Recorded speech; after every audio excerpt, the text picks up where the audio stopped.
तो इम्प्लांटेशन के बाद हम बात कर लेते हैं कि हमारे पास जो फीटस है उसका अपने पास यूटरस के अंदर में ग्रोथ किस तरह से हुआ करता है। ठीक है, तो आप देख पा रहे हैं सामने हमारे पास डायग्राम है, ये हमारे पास एक इम्प्लांटेशन, ये हमारे पास इम्प्लांटेशन हो रखा है। और ये जो स्ट्रक्चर आपको दिखाई दे रहा है जो फंडस रीजन के अंदर में ये टेढ़े मेढ़े स्ट्रक्चर जो दिखाई दे रहे हैं, इनको हम कहते हैं डियर स्टूडेंट्स क्या है हमारे पास, कोरियोनिक विलाई, कोरियोनिक विलाई। ठीक है, या फिर इसको हम प्लेसेंटल विलाई के नाम से भी जानते हैं। ओके, आफ्टर दैट ये हमारे पास जो लेयर बनी हुई है, ठीक है, इसको हम कहते हैं क्या, प्लेसेंटा। ठीक है, प्लेसेंटल लेयर है। ठीक है, अच्छा, फिर उसके बाद ये जो हमारे पास कॉर्ड दिखाई दे रहा है ब्लड वेसल के साथ, इसको बोलते हैं हम अम्बिलिकल कॉर्ड। ठीक है, ये हमारे पास अम्बिलिकल कॉर्ड हो गया। ठीक है, इसके बाद हम बात करें तो ये हमारे पास डेवलपिंग फीटस या एम्ब्रायो है। ठीक है, ये हमारे पास एम्ब्रायो है। इसी के अंदर होंगे 3 germ layer, ectoderm, endoderm, mesoderm से ही तीनों जर्म लेयर से सारे पूरे के पूरे ऑर्गन और टिश्यू का फॉर्मेशन होगा। ओके, इतनी बात समझ में आ रही है क्या? अच्छा, ये देखो हमारे पास ये यहाँ पे यूटरस को क्लोज कर दिया जाता है with the help of plug of mucus, plug of mucus at cervix region ना। ठीक है, इसलिए इसको हम सर्वाइकल प्लग के नाम से भी इसको हम जानते हैं, सर्वाइकल प्लग भी इसको हम कह देते हैं। ओके, अच्छा, ये जो अपने को कैविटी दिखाई दे रही है इसको हम कहते हैं, ये कैविटी जो है इसके अंदर एक फ्लूइड भरा रहता है प्लेसेंटल कैविटी में, इसको बोलते हैं हम एमनियोटिक फ्लूइड। ये प्लेसेंटल कैविटी हो गया।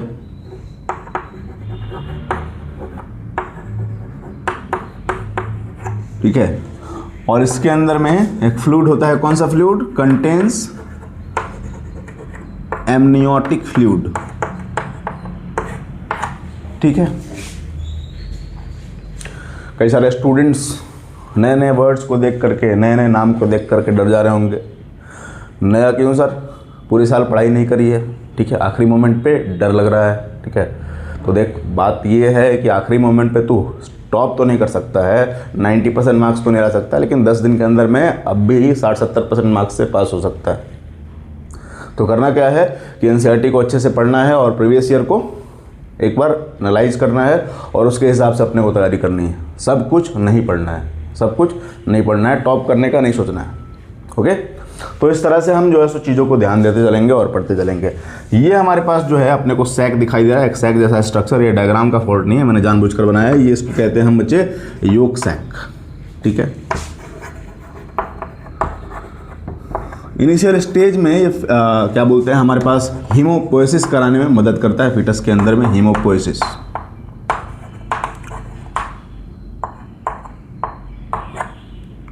हीमोपोएसिस कराने में मदद करता है। ओके, बात समझ में आ रही है क्या? ठीक है, इसको नोट कर लें और नेम को ध्यान रखें। देखो ये डायग्राम आने की प्रोबेबिलिटी उतनी ज़्यादा नहीं, लेकिन फोटो देकर के अगर लेवलिंग पूछ ले तो अपने को ध्यान रखना पड़ेगा। Okay,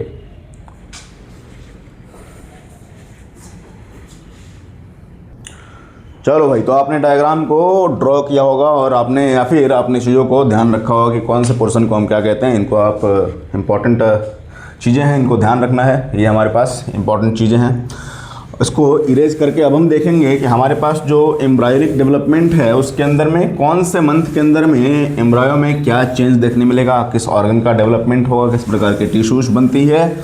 okay, and what are the major events that takes place during the process of embryonic development. ठीक है, तो इसके अंदर में जो टोटल ड्यूरेशन है डियर स्टूडेंट्स एम्ब्रायोनिक डेवलपमेंट का, वो 9 month plus minus 10 to 15 days हुआ करता है। इसको हम गेस्टेशन पीरियड के नाम से भी जानते हैं। ठीक है, तो एम्ब्रायोनिक डेवलपमेंट में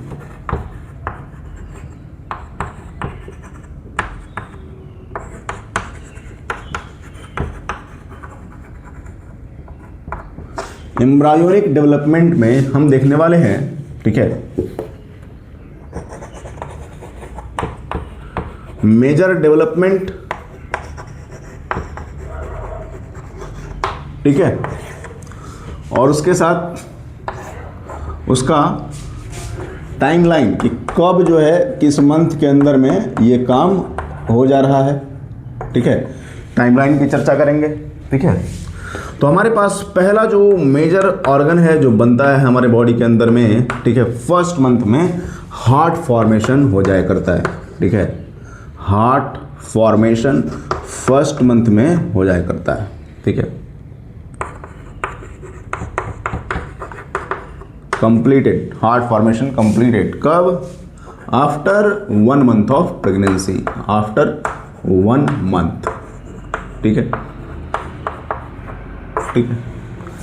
अच्छा, फिर उसके बाद अगला चेंज अपने को क्या देखने मिलेगा? दूसरी बात जो ध्यान रखनी है, ठीक है, हमारे पास लिम्स की बात करते हैं तो हाथ पैर की बात करते हैं, लिम्स एंड डिजिट्स यहाँ पे नंबर वाला डिजिट्स नहीं है, ये हमारे पास फिंगर्स, हाथ पैरों के अंदर में जो फिंगर्स हैं, डिजिट्स पैरों के अंदर में, तो इनको हम बोलते हैं लिम्स एंड डिजिट्स का फॉर्मेशन हो जाया करता है कब? फॉर्म्ड, ठीक है, ये हमारे पास हो जाया करता है एंड ऑफ सेकेंड मंथ में।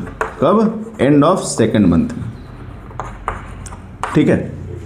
तीसरे महीने यानी कि फर्स्ट ट्राइमेस्टर के खत्म होते तक, ठीक है, फर्स्ट ट्राइमेस्टर के खत्म होने तक, ठीक है, major organ systems and external genitalia developed, ठीक है। ये कब होता है? End of first trimester. Trimester क्या होता है भाई? 12 सप्ताह का या फिर 3 महीने का एक ट्राइमेस्टर हुआ करता है, 3 महीने का एक ट्राइमेस्टर हुआ करता है। तो टोटल 3 ट्राइमेस्टर होते हैं through out the gestation period. 3 trimester से मिलकर के हमारे पास क्या बनता है? टोटल कंप्लीट गेस्टेशन पीरियड बनता है, ओके। तो अब देखिए, ये हमारे पास हो गया क्या? मेजर ऑर्गन सिस्टम बन जाते हैं, एक्सटर्नल जेनिटलिया दिखने लगता है, ठीक है। तो इसी समय पे लोग क्या बोलते हैं कि जेंडर चेक वगैरह करवाते हैं, जो कि इंडिया के अंदर में लीगली क्या है? बैन हो गया है। क्या हो गया है? बैन हो गया है, ओके। तो अब देखिए हमारे पास नेक्स्ट जो अपने को देखने मिलता है, ठीक है, बॉडी के ऊपर में हेयर देखने मिलेगा, फर्स्ट मूवमेंट देखने मिलेगा, फर्स्ट मूवमेंट नोटिस्ड, ठीक है, and appearance of hair on body, ठीक है। ये कब देखने मिलेगा? 5th मंथ में, ठीक है, 5th मंथ ऑफ प्रेगनेंसी के अंदर में अपने को देखने मिलेगा, ठीक है। कब देखने मिलेगा?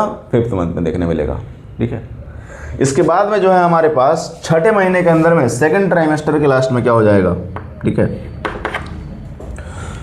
बॉडी के ऊपर में फाइन हेयर्स, जिसको हम रोया बोलते हैं ना, वो पूरे बॉडी के ऊपर में ग्रो कर जाएगा, ठीक है। आंखों के ऊपर में आईलैशेस ग्रो कर जाएंगी, ठीक है।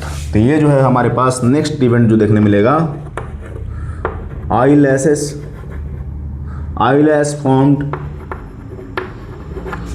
Body covered with fine hairs,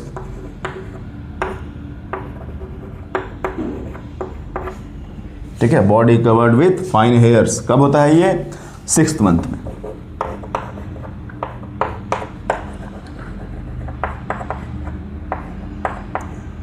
sixth month में, ठीक है। अच्छा, 7th मंथ के अंदर में क्या हो जाएगा, ठीक है, जो मेल फीटस होते हैं ना, उनके अंदर में टेस्टिस का डिसेंडिंग शुरू हो जाया करता है स्क्रोटल सैक के अंदर में। तो 7th मंथ में टेस्टिस डिसेंड कर जाता है, कहाँ पे? स्क्रोटल सैक में। अगर जिनके अंदर में डिसेंड नहीं करता है, उन फीटस के अंदर में क्या हो जाती है? एक डिजीज हो जाता है, इसको हम बोलते हैं मेडिकल कंडीशन में क्या? क्रिप्टोर्किडिज्म, ओके। तो अनडिसेंडेड टेस्टिस, तो उस केस में हमारे पास टेस्टिस स्क्रोटल सैक के अंदर में डिसेंड नहीं कर पाता है, ओके। आगे चलते हैं, हमारे पास जो 6ठा इवेंट देखने मिलेगा अपने को क्या, कि अब हमारे पास at the end of 9 month fetus is fully developed, fetus is fully developed, ठीक है। ये कब हो जाएगा? 9th month of pregnancy, 9th month. और जब ये फीटस कंप्लीट डेवलप हो गया हमारे डियर स्टूडेंट्स, तो अब क्या होगा इसका होगा डिलीवरी। ठीक है, तो इसका डिलीवरी होगा तो उस प्रोसेस को हम क्या बोलते हैं? पार्चुरेशन बोलते हैं। ये टेबल को बनाना बहुत इंपॉर्टेंट है, इससे जो है सो क्या बोलते हैं कि सीधा सीधा आप चीज़ों को याद कर सकते हैं। ओके, तो ये जो है सो आप इसको नोट करें, इसको मैं इरेज कर रहा हूँ, पॉज करके इसको नोट कर लें।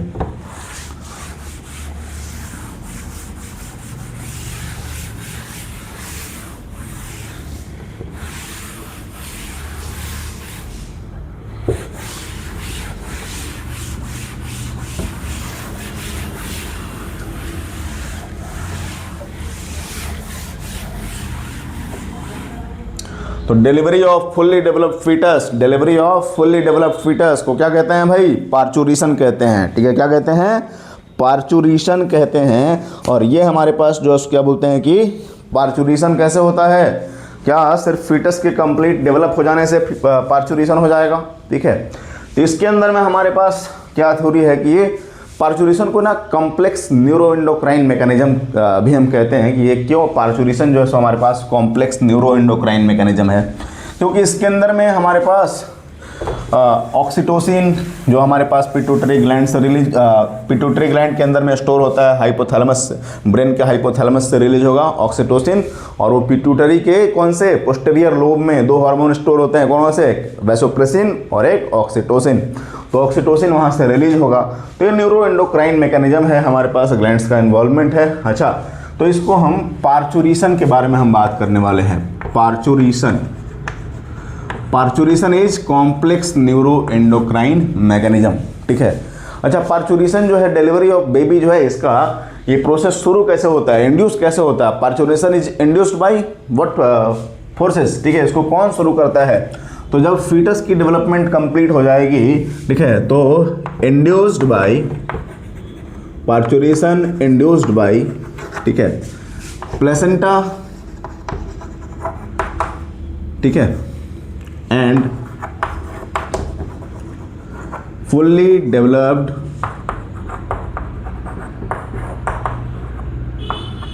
फीटस। ठीक है, फुल्ली डेवलप्ड फीटस। अच्छा, दूसरी बात जो ध्यान रखनी है इसके अंदर में हमारे पास क्या किए, it is a complex neuro endocrine mechanism. It is a complex neuro endocrine mechanism. ठीक है, कॉम्प्लेक्स न्यूरो एंडोक्राइन मैकेनिज्म। ठीक है, ये भाई कॉम्प्लेक्स एंडोक्राइन, हाँ, न्यूरो एंडोक्राइन मैकेनिज्म हुआ करता है। ठीक है, तो जैसे ही 9 month plus minus 10 to 15 days, ये अलग अलग मदर के अंदर में वेरी कर सकता है, plus minus 10 to 15 days, around 9 month के आसपास में गेस्टेशन पीरियड हुआ करता है।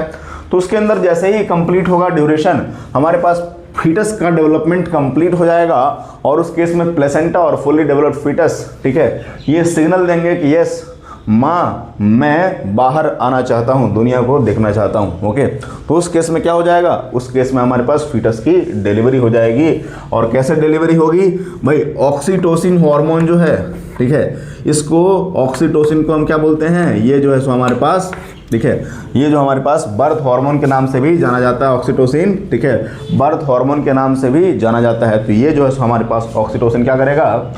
इसको adeno neurohypophysis posterior lobe of pituitary gland से रिलीज किया जाएगा। और ये क्या करेगा? लेबर पेन कॉज करता है ना। लेबर पेन क्या होता है? Contraction of myometrium.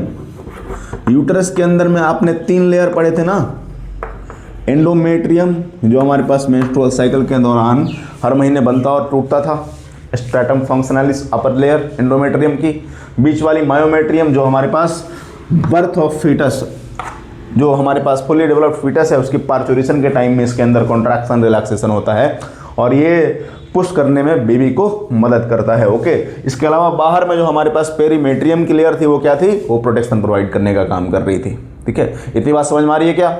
आ रही है बात समझ में आ रही है? ओके, आगे चलते हैं।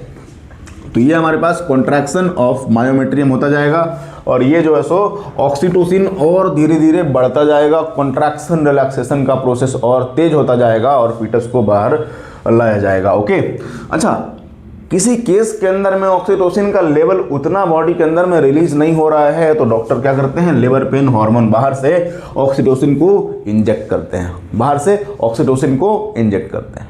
ओके, तो ये जो है हमारे पास ऑक्सीटोसिन को बर्थ हार्मोन के नाम से जानते हैं। उसके बाद भी अगर, ठीक है, उसके बाद भी अगर फीटस बाहर नहीं आ रहा है, ठीक है, बर्थ कनाल के रास्ते, तो उस केस में क्या करते हैं, ऑपरेट करके फीटस को पार्चुरेशन कराया जाता है, फीटस का पार्चुरेशन कराया जाता है। ओके, इतनी बात समझ में आ रही है। ओके, इसके अलावा एक और हार्मोन पार्चुरेशन से रिलेटेड आपको ध्यान रखना है कि उस केस में सर फीटस जब बॉडी से बाहर आएगा तो उस केस में ऑक्सीटोसिन के अलावा एक और हार्मोन का रोल इंपॉर्टेंट हो जाया करता है, रिलैक्सिन।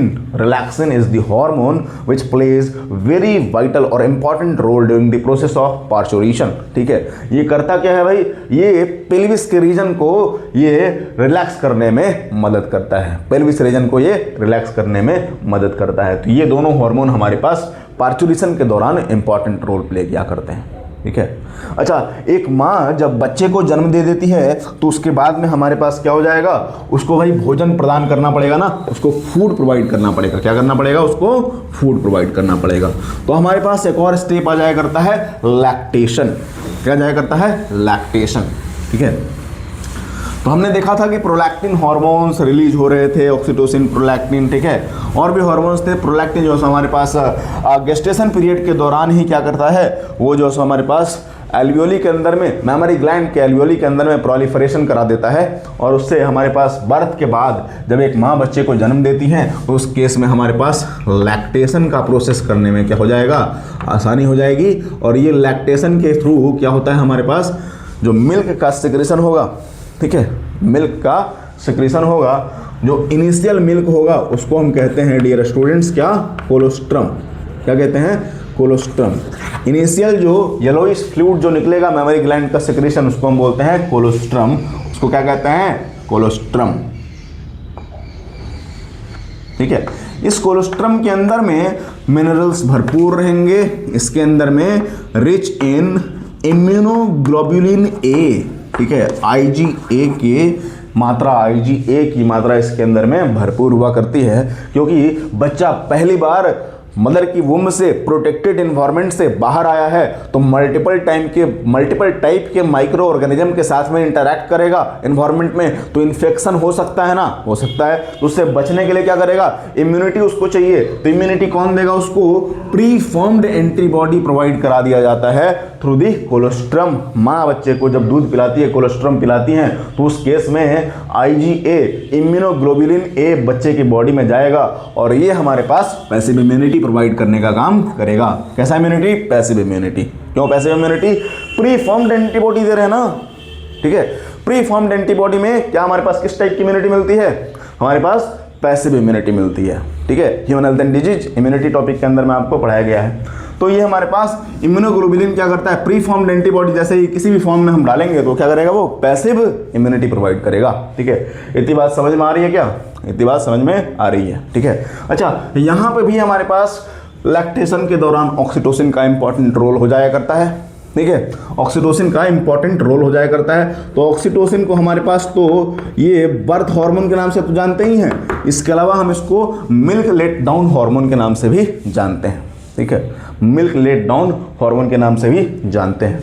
अच्छा, इसके अलावा जब आप अपने किसी पेट को हग करते हो, ठीक है, या फिर कोई डियर वंस को आप हग करते हो, ठीक है, उस केस में भी आपके बॉडी के अंदर में उस केस में भी आपके बॉडी के अंदर में क्या होता है, ऑक्सीटोसिन रिलीज होता है। ठीक है, तो सर मदर का और चाइल्ड का रिलेशन तो समझ में आता है कि माँ ने बच्चे को जन्म दिया है तो उसके साथ अटैचमेंट होता है। व्हाट अबाउट द फादर, ठीक है, ये ऑक्सीटोसिन के थ्रू जो क्या बोलते हैं, ऑक्सीटोसिन को हम लव हार्मोन भी कहते हैं। ठीक है, तो एक पिता जब बच्चे के साथ इंटरैक्ट करते हैं, उसके साथ खेलते हैं, उसको गले लगाते हैं, उस केस में ऑक्सीटोसिन हार्मोन रिलीज होगा और ये बॉन्डिंग डेवलप करने में मदद करेगा। बात समझ में आ रही है क्या, इतनी चीज़ समझ में आ रही है। पूरे चैप्टर में कहीं से भी अगर डाउट हो तो आप क्या करेंगे, कमेंट सेक्शन के अंदर में पूछेंगे और चीज़ों को बढ़िया से पढ़ते चलेंगे, नोट्स बनाते चलेंगे और एग्जाम में पढ़ कर आएंगे। ओके, तो ऑल द बेस्ट, मिलते हैं अगले चैप्टर में, तब तक के लिए धन्यवाद, रखिए अपना बहुत सारा ख्याल और खूब सारे क्वेश्चंस को सॉल्व करते रहिए। All the best.